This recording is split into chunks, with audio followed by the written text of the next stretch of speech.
At my brother's wedding, my parents stood up in front of everyone and demanded my penthouse.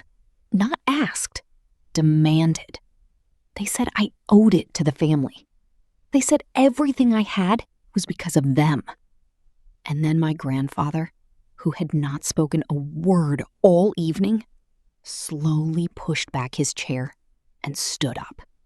What he said next silenced every single person in that room. Welcome to Haely Stories.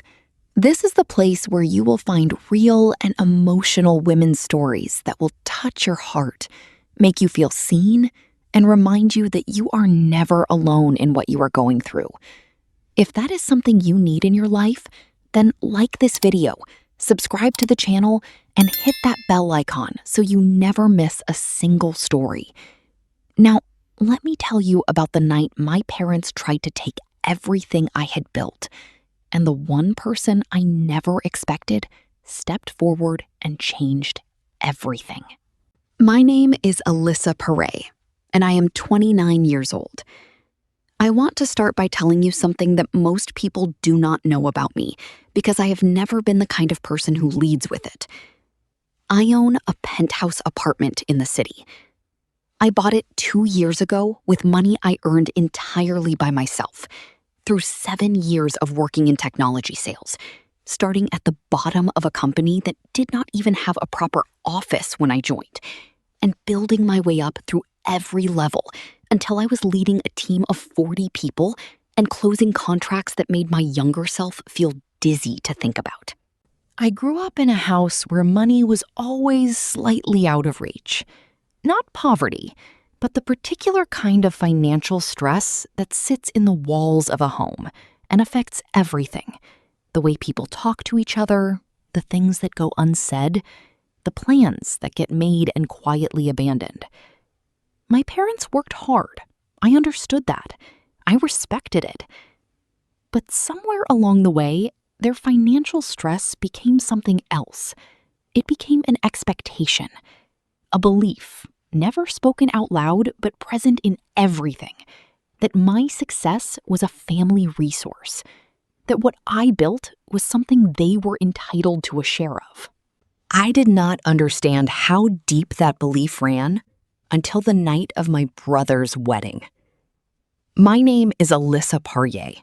I am 29 years old, and this is the story of the night I finally understood what my family thought of me, and the night my grandfather showed me what it meant to be truly loved. Before I tell you what happened at the wedding, I need to tell you about my grandfather, because he is the heart of this story. His name is Edward. He is 74 years old, and he is the person who taught me, through example and without ever making a speech about it, that the only things worth having are the things you build yourself. Edward came from nothing. He grew up in difficult circumstances that he has only ever described in the vaguest terms, not because he is ashamed of them, but because he is not the kind of man who needs his history to explain him. He built a small business in his 30s, a plumbing supply company that was never glamorous and never made him rich, but that he ran with complete integrity for 30 years until he retired. He was always the quietest person in any room. He listened more than he spoke. When he did speak, people paid attention, not because he demanded it, but because he had spent so long listening that when he finally said something, it was always worth hearing. He and I have had a bond since I was very small. He was the one who told me when I was about 12 years old and frustrated about something I no longer remember, that no one can take from you what you build with your own hands. That sentence lodged somewhere in me, and I have carried it my whole life. I told him when I bought the penthouse. He was the first person I called. He was quiet for a moment, and then he said, "Alyssa, I am proud of you. I always knew you would do something like this." I cried a little after I hung up. I do not think I told anyone that until now. My parents found out about the penthouse 3 months after I bought it. I had not told them immediately. I knew, in the way you know things about your own family without being able to fully explain the knowledge, that telling them would change something, that the information would land differently with them than it had with my grandfather. I was right. My mother's first response when I told her was not congratulations. It was a silence, and then a series of questions about how much it cost and where the money had come from, and whether I had thought about the family when I was making this decision. I said, "Mom, I bought an apartment with my own money. What does the family have to do with it?" She said, "Alyssa, everything you have comes from this family. We raised you. We sacrificed for you. You did not get where you are on your own." I had heard versions of this before, but this was the clearest it had ever been stated, and something in me went quiet and careful. My father was more direct. He said that with a place that size, I could easily have the family come and stay. He said it seemed wasteful for one person. He said he hoped I was not being selfish. I said I was not being selfish. I said I had worked for 7 years for this. He said, "We will talk about it more later." That later never arrived as a conversation. It arrived instead as an ambush at my brother's wedding 6 months later. My brother Ryan got married on a Saturday in October. Ryan is 32 years old, and he is a gentle and genuinely kind person who has spent most of his life trying to keep the peace in our family. He loves our parents, without illusions about them, which is a difficult balance to maintain, and one he manages better than I do. He married a woman named Julia, who is warm and funny, and who had the good sense, I have always thought, to keep a certain distance from our family's more complicated dynamics. The wedding was held at a hotel ballroom. Round tables with white flowers, a band that played too loud during dinner, and then exactly right during dancing. The kind of wedding that feels warm and real, rather than curated. My grandfather was at my table. We sat together during dinner and talked about his garden and a book he had been reading, and the way the city looked different now than it had when he was young. It was the kind of conversation that I always came away from feeling more settled than I had before. My parents were at the next table. I watched my mother watching me throughout the dinner. There was something in her expression that I had learned over years to recognize. A calculation. A waiting. I told myself I was being paranoid. I told myself this was my brother's wedding and nothing difficult was going to happen tonight. I was wrong. It happened during the part of the evening between the dinner and the dancing, when people are moving between tables and the room is loose and relaxed and conversations happen easily. My father stood up. He did not tap a glass. He did not ask for a microphone. He simply stood up at his table and began speaking in a voice loud enough to carry across the room. People turned to look. The band had stopped between songs, and the timing meant his voice landed into relative quiet. He said he wanted to say something about family, about what family meant and what it required of us. I felt my stomach drop. He talked for several minutes about sacrifice and loyalty and the things parents give up for their children. He talked about everything he and my mother had done for Ryan and for me. He talked about how success is never truly individual, how it is always built on the foundation that family provides. And then he said it. He said that Alyssa, their daughter, had recently acquired a very large and very valuable property in the city. He said that as a family, they felt it was important that this asset be understood as a family resource. He said they were asking me, in front of the people we loved, to commit to transferring the property into the family's name, so that it could be used and enjoyed by everyone. The room went very quiet. I sat completely still. My face was hot. My hands were cold. I was aware of every person in that room looking at me, and I could not look at any of them. And then the chair next to me moved.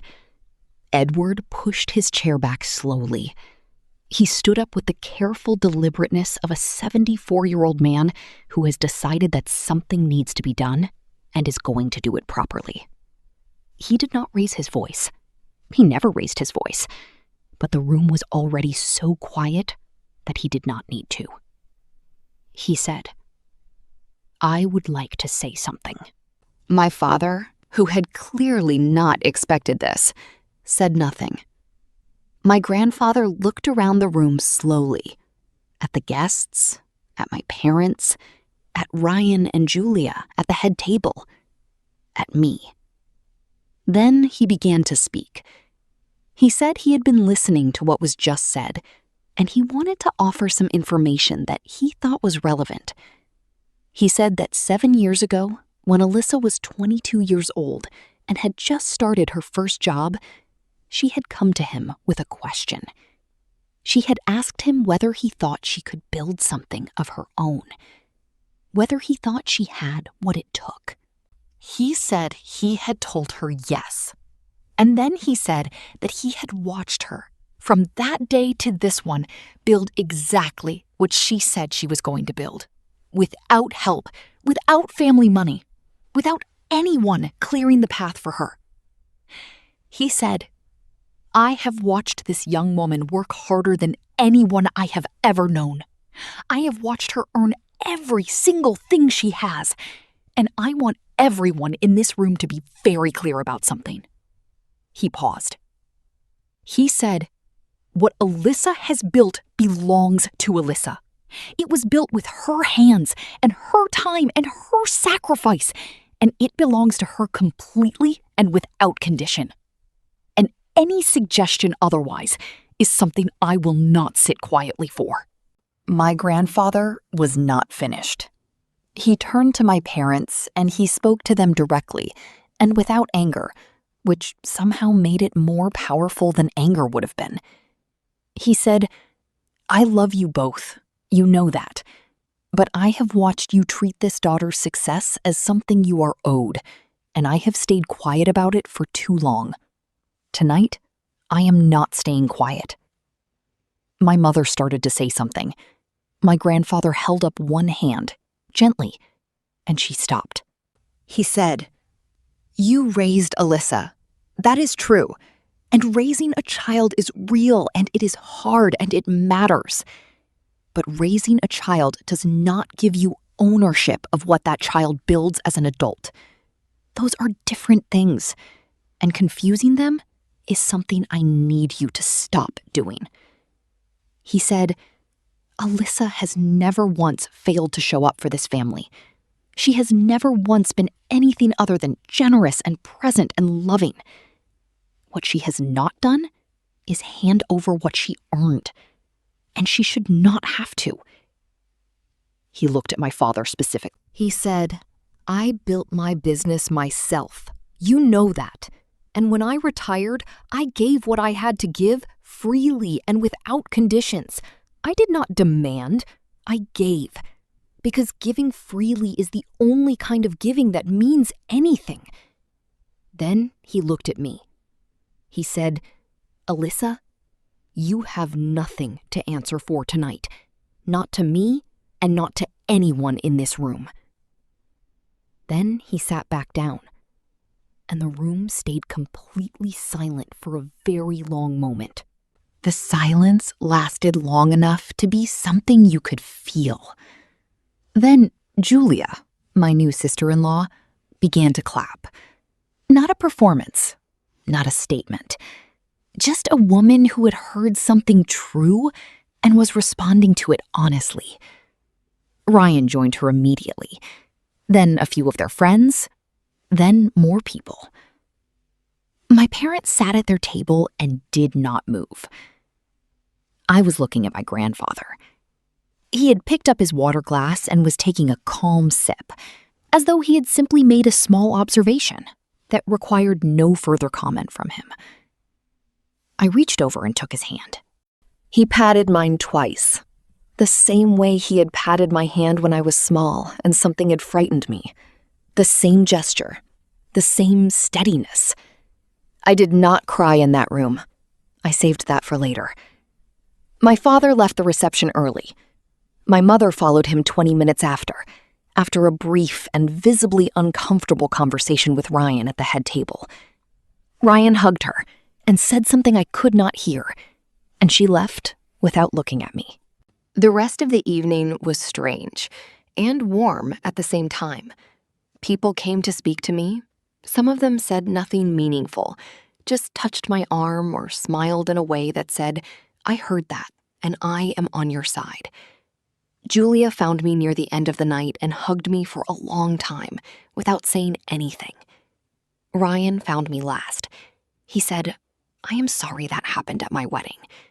I said, "Ryan, do not be sorry." He said, "I knew something was coming. I did not know it would be that." I said, "I know," and I meant it. My parents called me the next morning. Not together. My mother called first. Her voice was different from the night before. Quieter. Less certain. She said she wanted to explain what had happened.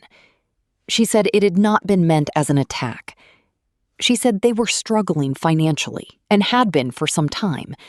And my father had truly thought, that bringing it into the open in front of family would make it easier to have the conversation. I said, "Mom, asking me to sign over my home in front of 60 people at my brother's wedding is not a conversation. It is an ambush." She was quiet. I said, "I have never refused to help this family. I have given money when people needed it. I have shown up when people needed me. What I will not do is hand over what I built because the family has decided it belongs to everyone." She said, "We just thought." I said, "I know what you thought. Grandpa said it better than I could have." Another silence. She said, "Your grandfather embarrassed us." I said, "Mom, you tried to take my home in public. Grandpa told the truth in public. Those are not the same thing." She did not have a response to that. My father called 2 hours later.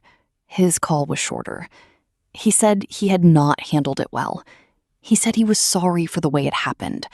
He did not say he was sorry for wanting what he wanted, but it was something. It was the closest thing to an acknowledgement I had received from him in a long time. I said, "Dad, if you are struggling, I want to know about it. Honestly, not like last night, but I want to know." He said, "Okay." It was a beginning, a small and imperfect beginning, but it was something real. I went to my grandfather's house the Monday after the wedding. He was in the garden when I arrived, moving slowly between his plants with the particular focus he always brought to things he cared about. He looked up when he heard the gate and raised one hand in greeting. I sat on the bench by the back door and watched him finish what he was doing. He took his time. He always takes his time. When he came and sat beside me, I said, "Grandpa, why did you do that?" He looked at his garden for a moment. Then he said, "Because someone needed to, and I was the one who was there." I said, "You knew something like that might happen." He said, "I suspected something was coming. Your mother mentioned to me a few weeks ago that they were going to talk to you about the apartment. I did not know it would happen that way. But when your father stood up, I understood immediately what was happening, and I decided I was not going to sit quietly for it." I said, "You could have talked to them privately." He said, "They chose a public setting. I responded in a public setting. I am not sorry for that." I said, "People are going to talk about it." He said, "Let them talk. The truth was said. That matters more than what people think about how it was said. I looked at him, sitting there in his garden, this quiet and steady man who had spent his whole life building things with his own hands and never once asking for credit for any of it. I said, "I love you, Grandpa." He said, "I know you do. I love you too, my girl. Now, do you want some tea?" I am 29 years old, and I still live in my penthouse. It is mine. It was built by my hands and my time and my 7 years of showing up and working and refusing to stop. Nobody took it from me. Nobody will. My parents and I are in a different place now than we were before the wedding. Not a perfect place, but a more honest one. We have had conversations in the months since that we should have had years ago about money and expectations and what family actually means and what it does not mean. My father has started to understand, slowly and imperfectly, the difference between a daughter who loves her family and a daughter who owes her family everything she has. Those are not the same person. I am the first one. I will never be the second. My grandfather came to see the penthouse last month. He stood at the window for a long time looking out at the city. Then he turned around and looked at the apartment, at everything I had put into it, at the life I had made inside it. He said, "You did good, Alyssa." That was all he said. It was everything. I have thought many times about what he did at that wedding, about the courage it took. Quiet courage, the hardest kind. To stand up in a room full of people and say what needed to be said. About the fact that he had nothing to gain from it and did it anyway, because it was right. He told me once that the only things worth having are the things you build yourself. I think he was also telling me something about the people worth having. The ones who show up not because they need something from you, but because they love you. The ones who stand up when it counts and sit quietly when it does not, and know the difference between the two. My name is Alyssa Parrier. I am 29 years old. I built something of my own. And the people who actually love me never once asked me to give it away. That is my story. My parents asked for everything I had built in front of everyone I loved. My grandfather stood up and gave them the truth instead. And in that moment, I understood what real family actually looks like. Thank you for listening. This is Haely Stories. We will see you in the next one.